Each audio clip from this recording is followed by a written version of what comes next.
গুৱাহাটী মহানগৰীক শেহতীয়াকৈ purple city অৰ্থাৎ বেঙুনীয়া চিটিলৈ ৰূপান্তৰ কৰাৰ কাৰণে যোজা কৰিছে গুৱাহাটী পৌৰ নিগমে। ইয়াত আমাৰ ক'বলগীয়া একো নাই, এটা ভাল সিদ্ধান্ত হ'ব লাগে।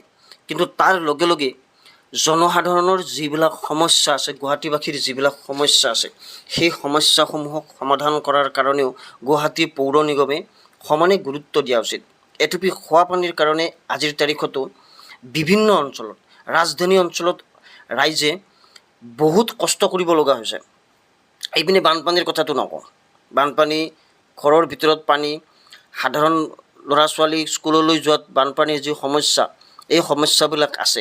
আমি এইটো নকওঁ যে গুৱাহাটী মহানগৰীক পাৰ্পল চিটি বনাবলৈ যোৱাটো আমি বিৰোধিতা কৰিছোঁ, এয়া নহয়।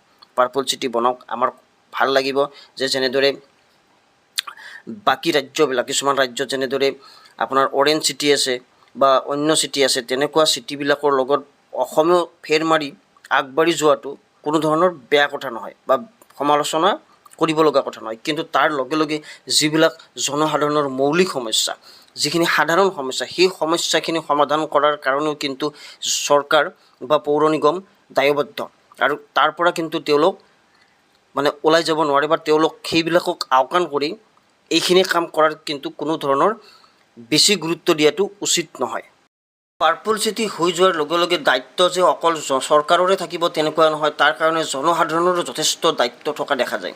জনসাধাৰণ তাৰ কাৰণে যথেষ্ট দায়িত্বশীল হোৱা হ'ব লগা হয়। কিন্তু আমাৰ জনসাধাৰণ তেনেকুৱা সাধাৰণতে আমি দেখা নাপাওঁ। এখন ব্ৰিজ যদি আজি উদ্বোধন কৰি যায়, কালি তাত তামোলৰ পিক, শিখৰৰ পিক, বিভিন্ন ধৰণৰ গুটখাৰ পিকেৰে ভৰি পৰি যায়, আৰু সেই একেখিনি কাম বাৰে বাৰে পৌৰ নিগমে কৰি থাকিব লগা হয়। গতিকে অকল জনসাধাৰণে, অকল চৰকাৰে যে চব কাম কৰিব, পৌৰ নিগমে যে চব কাম কৰিব তেনেকুৱা নহয়।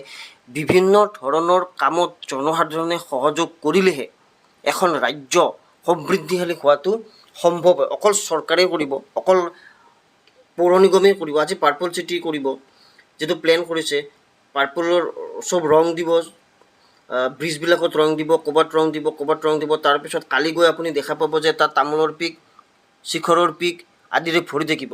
তামোলৰ পিকৰ যিটো অৱস্থা বা শিখৰৰ পিকৰ যিটো অৱস্থা, পাৰ্পল চিটি গৈ গুৱাহাটী কেতিয়াবা তামোলৰ পিকৰ চিটি হোৱা যেনে দেখা পোৱা যায়।